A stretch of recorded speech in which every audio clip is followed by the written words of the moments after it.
আলিপুরদুয়ারে কংগ্রেসের গোষ্ঠী কোন্দল প্রকাশ্যে। প্রাক্তন সভাপতি বনাম নতুন সভাপতির সমর্থকদের মধ্যে দলীয় কার্যালয়ে ধস্তাধস্তি, ধাক্কাধাক্কি।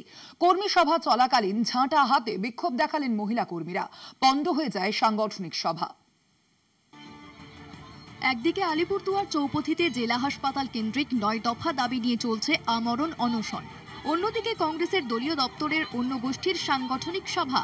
একদিকে প্রাক্তন সভাপতি শান্তনু দেবনাথ অনুগামীদের নিয়ে আমরণ অনশন করছেন, অন্যদিকে নতুন জেলা সভাপতির সম্বর্ধনা অনুষ্ঠানকে কেন্দ্র করে কংগ্রেসের দুই গোষ্ঠীর সংঘাতে ধুন্ধুমার আলিপুরদুয়ারে।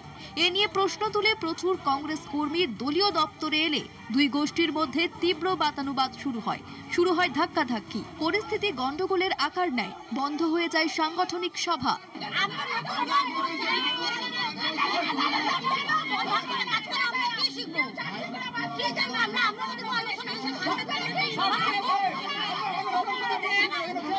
বিধানসভা নির্বাচনের আগে ময়দানে প্রদেশ কংগ্রেস। একাধিক জেলায় নতুন সভাপতি নিয়োগ করা হয়েছে।